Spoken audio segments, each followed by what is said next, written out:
Yo guys, Alec is here.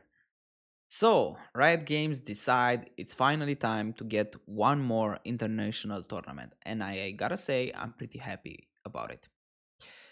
Now, I'm happy about it because I feel we got robbed over the years of actually seeing more games between regions. Now, MSI and Worlds are fun, they improved the tournament at MSI with the double elimination, something that should be at Worlds as well because it's pretty sad to lose Worlds in only one BO5. That being said, I deeply believe if the West got to play against the East a lot more, we will improve. Now, thinking about it, just like think about it. If we got to play against them, let's say weekly, right? Like they make a crazy big tournament. I truly believe our teams, right, the West teams, NA or EU, would have won like a world championship.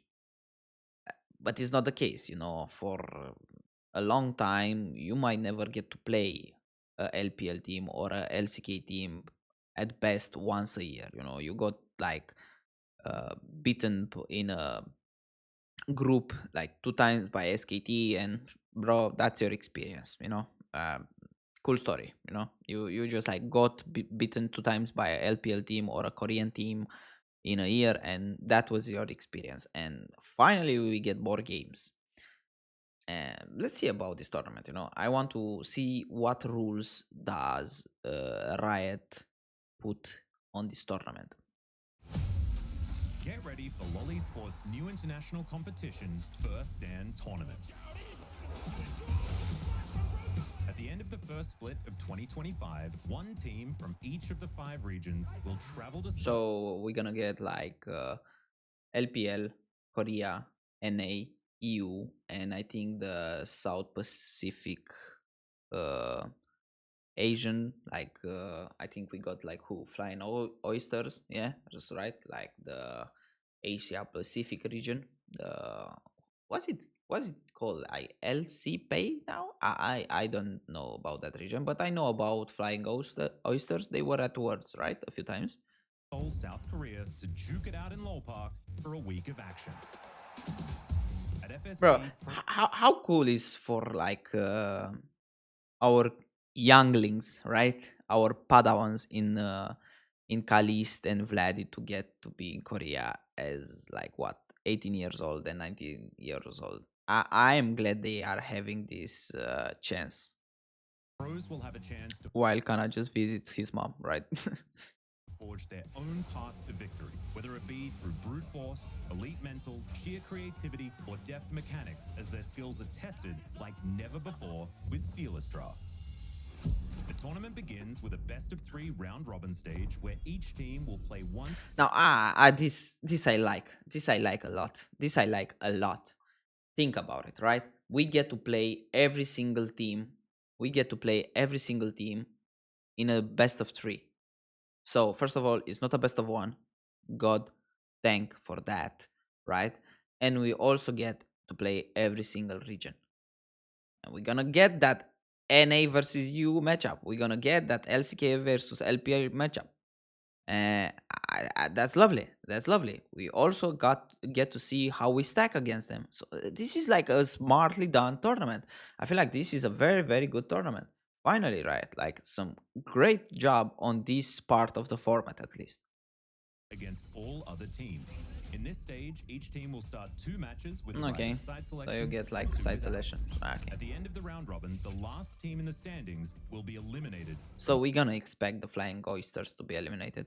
Although, and I hope this doesn't backfire. I think NA it's pretty bad.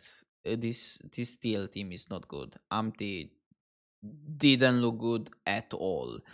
And the fact that they actually won NA, I mean, I don't know, bro.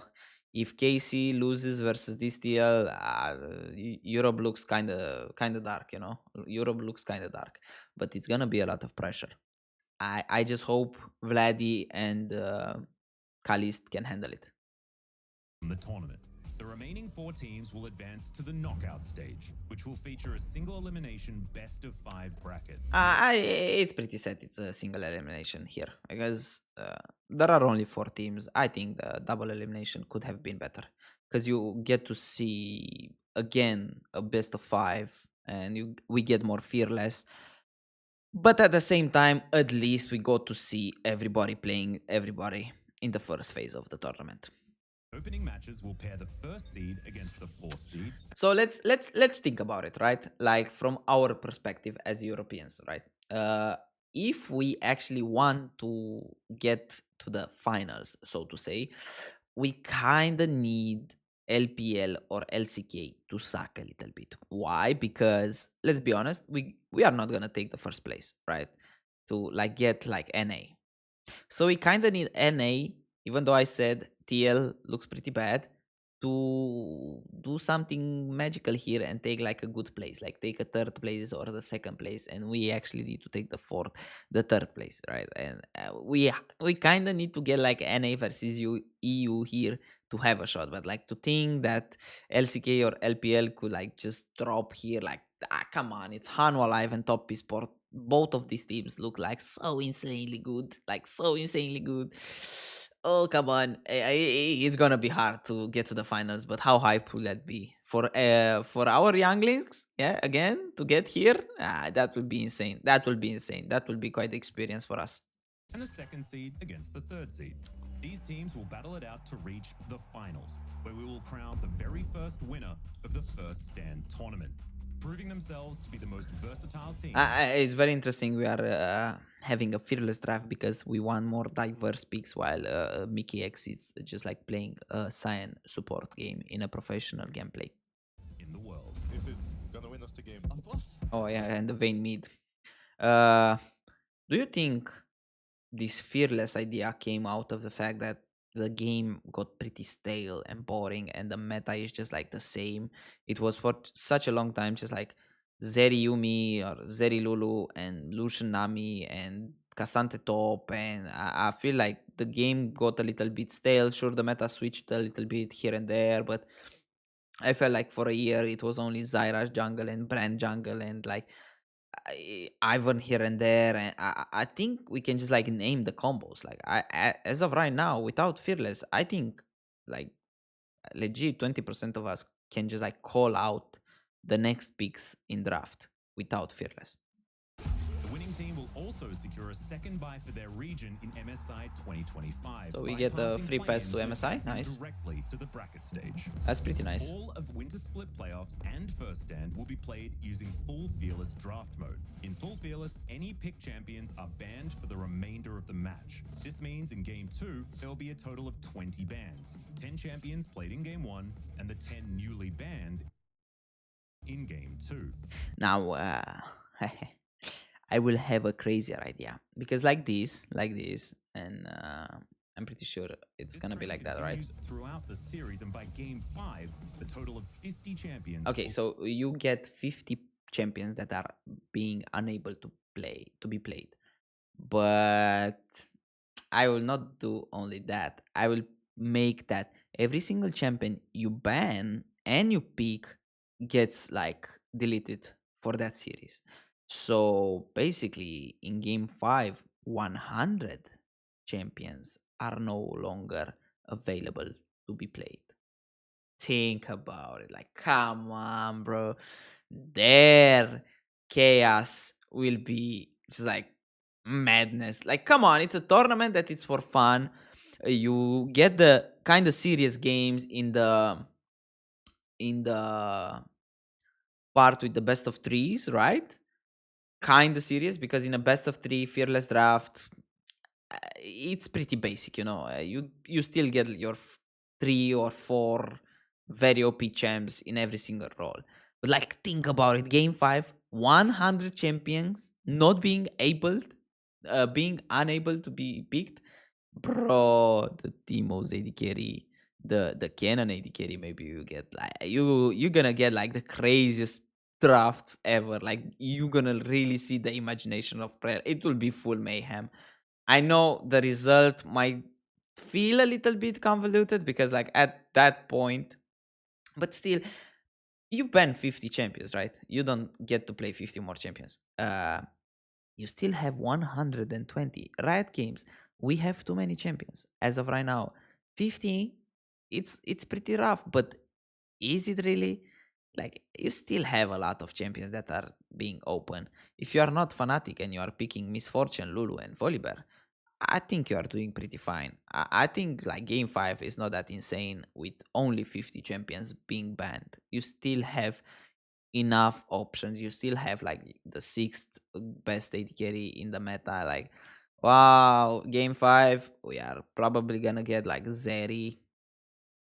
Wow, we are gonna get Zeri or maybe Twitch. Like what? A Ziggs AD carry? Like, what are we even doing here? It's not that crazy. It seems crazy, but I don't think it's that crazy. Now remove 100. Just saying. Will be unavailable for play. Teams will be pushed to delve deeper into their champion pools, making the draft increasingly challenging as the series progresses. This unlocks exciting opportunities for creativity. Yeah, so we basically got to see fearless draft everywhere. 50 champions again, not that insane, but this is basically the video. Now I will, other than the fact that I still wanted more champions to like get removed, like at least find a way to make them 80, like make them half. You still have half of the roster left on being able to be picked. Like ban 85 champions, right? So you still have 85 to be picked and played because you have 170 champions. You have a huge pool of champions. Other than that, I appreciate it. We need the experience. We need to see the storylines being built, like, right? Because you're gonna have some insane storylines. Like, now think about it, right? Let's say NA beats us here. Let's say KC mental booms. They have two rookies that are very young, and Kana just doesn't play the same as he played in LEC, and then all of a sudden, yeah, I can do what he did in the playoffs, and then we just lose. We just lose to TL here, and maybe TL even eliminates us or something like that. Then you have a storyline for MSI. Wow, EU sucked, and now NA is the upper dog, and EU is the underdog. And then maybe we beat them at MSI. Now, all of a sudden, whatever happens at Worlds is like we actually are kind of the winner of the year, even though we don't win Worlds or something like that. But at least there is a clear like road, because like this, you can say, hey, G2 did so well at MSI, but then they got beat by NA at Worlds.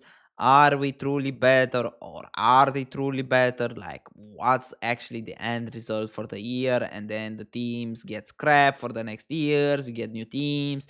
You don't really like have a storyline here, but like at least like this, we have 3 tournaments where we can actually prove ourselves and have like a little bit of a storyline, a little bit of a build up, because we really need them. Because I don't want this game to get like this boring, repetitive stuff. We need crazy stuff. It's good. People didn't like Fearless Draft for some reason because they said, but we don't get the best players on the world in the world on the best picks.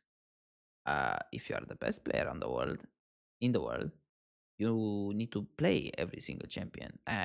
Like, do we really want one tricks to carry this game? Do we really want that? So if you are the best Azir in the world and you get Azir every single game, sure, bro, I appreciate you. You have a huge skills on the champion, and the champion just like is OP on the patch, and it just like hits right. But are you like the best player in the world, or it's just like the champ carrying you? Because the best player in the world, in my opinion, is a team and a player who can actually play like every single champion in the game and be better than the opponents who play by the same rules. Because I don't want my world champion to be a one trick pony, right? I want my world champion of League of Legends to be like the goddamn emissary of League of Legends and be the best player on like as many champions as possible. Like, to actually prove he understands League of Legends and doesn't simply abuse a random pick that it's simply OP on the patch. I feel like for me it makes more sense. Anyway, I'm gonna be pretty hype. I will do reviews on games. I will do as much content as possible for this last stand, first stand, last stand, how do you want to call it, right? So yeah, share this video, subscribe, and leave a comment down below. What do you think about this tournament? Is it good? Is it bad? Are you hyped for it? Like, just like tell me. Have a nice one, boys.